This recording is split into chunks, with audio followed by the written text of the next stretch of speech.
Welcome to মনোবল global academy, the hub of scientific happiness. আমরা যে পরম পুরুষ আপনি জানেন, আপনার জীবনে আপনি যদি সংসারী হয়ে থাকেন, আপনি বিবাহিত হয়ে থাকেন, আপনার জীবনে মহামূল্যবান ব্যক্তিটিকে, আপনার জীবনের সবচেয়ে গুরুত্বপূর্ণ ব্যক্তিকে, আপনার পাশে থাকা মানুষটি, মানে কি আপনার স্বামী, আপনার হাজব্যান্ড, আপনার পার্টনার, আপনার বেটার হাল্প কেন গুরুত্বপূর্ণ দেখেন। পরম পুরুষ কেন বলা হচ্ছে? আর অধিকাংশ পুরুষের জীবন শুধু অর্থ সম্পদ উপার্জন করা এবং করে তার সংসারের জন্য, ছেলে মেয়ের জন্য, বউয়ের জন্য, বাচ্চার জন্য এবং নিজের জন্যও করে অবশ্যই। কিন্তু অধিকাংশ পুরুষ হচ্ছে সমাজে পরম পুরুষ। একজন পুরুষ নিজে না খেয়েও অনেক সময় সন্তান বা সংসারের জন্য ভরণ পোষণ করে থাকেন।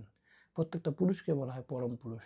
পরম পুরুষ এই জন্যই দেখবেন, শুধু আপনাকে ভালোবাসার জন্য। অনেকে আমি দেখেছি তার বাবা মা আত্মীয় স্বজন কেউ পছন্দ করেনি যে তাকে বিয়ে, মানে ওইখানে বিয়ে করার জন্য, কিন্তু ওই পুরুষটা শুধু আপনার জন্য আপনাকে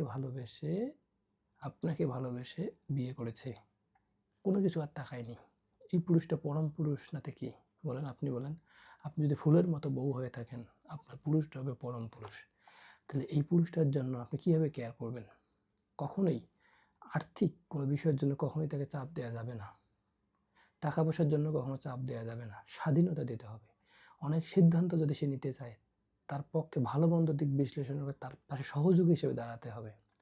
অতীতের কোনো কিছুর জন্য তাকে আঘাত করা যাবে না এবং ভবিষ্যতের জন্যও না। আপনার উনি অতীতে বা ভবিষ্যতে অতীতে কোনো ভুল করতে পারেন, কোনো অর্থনৈতিক কোনো কাজে বা কোনো কিছুতে উনি লস করতে পারেন। এটার জন্য তাকে তিরস্কার করা যাবে না। তাকে সম্মানের সহিত ভালো ব্যবহার করতে হবে।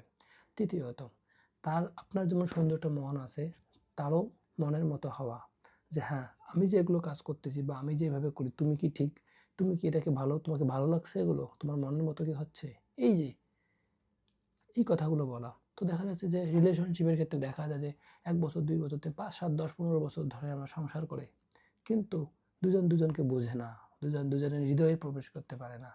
এই যে খোলা মনে কথা বলতে পারে না, সংসার করছে বছরের পর, একই বেডে ঘুমাচ্ছে, কিন্তু দুজনের মনের খবর জানে না। এই যে থাকতে থাকতে মনের মধ্যে ব্যথা, দূরত্ব, একসাথে ঘুমায় কিন্তু দূরত্ব হাজার মাইল, হাজার মাইল, ক্রোশ মাইল। কেন?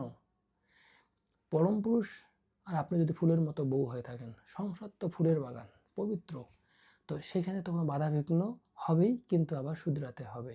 তো সম্পর্কের ক্ষেত্রে আমি দেখেছি বোঝাপড়ার খুব খোলা মনে কথা বলা হয় না। মনটা যখন খুলে কথা বলবেন, তো অনেক হাজারো সমস্যার সমাধান। দেখেন, এই যে সংসারটাতে যদি আপনি না থাকেন বা উনি না থাকেন, সংসারটা কখনোই পরিপূর্ণ হয় না। কিন্তু এই যে অকৃতজ্ঞতাবোধ, এই যে একজন আরেকজনকে পেয়ে অকৃতজ্ঞতাবোধ এবং হচ্ছে অতীতের না পাওয়া জিনিসগুলো নিয়ে বিশ্লেষণ করা, না, ভুলে যেতে হবে অতীত। এই যে যিনি আছেন পাশে, এরাই আপনার শ্রেষ্ঠ অর্জন, শ্রেষ্ঠ কিছু। দুজনের প্রতি যদি ভালোবাসা বাড়িয়ে যায়, অতীতের তুলনায় বাড়িয়ে দেন এবং দুজনকে মন খুলে কথা বলেন, দেখবেন হাজারো সমস্যার সমাধান। তাহলে প্রত্যেকটা সংসার সুখের হবে, শান্তির হবে। আমরা এটাই চাই। আপনি যদি ফুলের মতো বউ, আপনার হাজব্যান্ড, আপনার বেটার লাভ, আপনার পার্টনার আছে যে পরম পুরুষ। সবাই ভালো থাকবেন, ফুলের মতো বউ এবং পরম পুরুষ, আপনাদের সংসারটা সুখের হোক। নমস্কার।